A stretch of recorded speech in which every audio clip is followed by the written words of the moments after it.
La cybersécurité, ça te parle? Hein? C'est quoi ce truc? D'après le Larousse, la cybercitoyenneté est l'état ou la qualité de citoyen. Donc du cybercitoyen, tout simplement. Hein? J'ai rien compris. Bon, ouvre grand tes oreilles et écoute. Un cybercitoyen, c'est une personne qui a une activité citoyenne sur Internet. Et un citoyen, c'est quoi? Un citoyen, on va dire, c'est un habitant d'un pays qui a des droits et des devoirs comme le droit de vote, par exemple. Du coup, un cybercitoyen, c'est une personne qui exerce ses droits et devoirs, mais sur Internet. T'as capté? En gros, tout le monde peut être cybercitoyen alors? Oui, mais pour être un bon cybercitoyen, il faut savoir les règles entre utilisateurs, mais aussi savoir ce qu'est une étiquette. C'est facile ça, c'est une étiquette, mais sur Internet. Mais je vois pas le rapport. Mais non!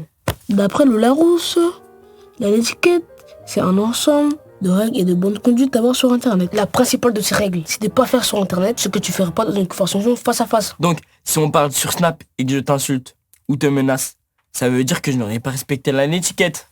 T'as tout compris, mais chaque espace numérique a ses propres règles. Ah, c'est pour ça que sur Internet, les sites demandent d'accepter les conditions de je ne sais pas quoi alors. Les conditions générales d'utilisation que personne ne lit jamais.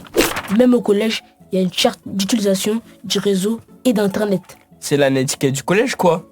Mais en vrai, il y a combien de personnes sur Internet? D'après l'UIT, en gros, c'est l'agence des Nations Unies qui s'occupe des technologies de l'information et de la communication. Il y a 4,9 milliards de personnes connectées à Internet. 4,9 milliards? Mais c'est énorme. C'est sûr qu'il y a plein de gens qui respectent pas l'étiquette. C'est pour ça que la loi informatique et liberté existe en France depuis le 6 janvier 1978. Ah, et aussi la CNIL. La CNIL? Non, la CNIL. La Commission nationale de l'informatique et des libertés. Son rôle, c'est de veiller à ce que nos libertés, individuelles ou publiques, soient protégées comme les données personnelles. Vas-y, explique en bas, c'est quoi les données personnelles? D'après la CNIL, c'est l'information qui concerne une personne directement, comme son nom ou son prénom. Si tu préfères, sa pièce d'identité, mais sur Internet. Ça peut être aussi le numéro de téléphone, la page d'immatriculation, le numéro de sécurité sociale, le numéro de carte bleue, le mail, et tout ça aussi, non? T'as tout compris. Ah, je commence à capter le truc. En vrai, la CNIL peut rien faire, quoi. Moi, je trouve ça sert à R parce qu'il y a toujours des gens qui respectent pas le truc sur Internet. Toi aussi, tu respectes pas beaucoup l'orthographe. En fait, la CNIL elle peut alerter les autorités, informer les citoyens, mais aussi sanctionner. Par exemple, en 2020, la CNIL a fait payer 139 millions d'euros d'amende.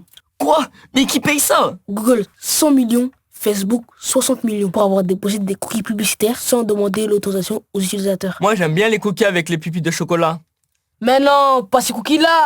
Sur Internet, un cookie, c'est un petit fichier qui est stocké par un serveur dans un ordinateur. Quand tu vas sur un site, ce qui permet de collecter tes données personnelles. Ah, j'ai capté, c'est pour ça à chaque fois on me demande d'accepter les cookies. Accepter, accepter, accepter, accepter, accepter, accepter. En vrai, tu dis que de la D comme si les petits de mon âge, on peut savoir ça tout seul. En plus, on est grave sur TikTok et Snap. Vas-y. Tout le monde va pas comprendre ce que tu as écrit, mais je suis d'accord avec toi. Selon l'association e-Enfance, en 2021, 63% des enfants en France étaient inscrits sur les réseaux sociaux. C'est pourquoi c'est important de développer ce qu'on appelle l'éducation aux médias auprès des jeunes. L'éducation aux médias, c'est tout ce qui permet de comprendre les médias, faire attention aux fake news, sensibiliser sur le cyberharcèlement, etc. En vrai, c'est cool la cybercitoyenneté. Et très important. Donc, si je résume, pour être un bon cybercitoyen, je dois rester poli sur Internet, je n'insulte pas, je ne menace pas, je ne partage pas les données personnelles des gens, ni leurs photos ou vidéos privées. Je fais attention au site sur lequel je vais. Je protège aussi mes comptes avec des mots de passe bien solides. Les cookies, ce n'est pas que des biscuits, alors je réfléchis avant de les accepter. Je ne télécharge pas de musique ou de vidéos de façon illégale. Je respecte l'étiquette. Je partage cette vidéo. Et tout le monde va où? Still time to think about it. Still time to realize. Why can't we act before we're lost?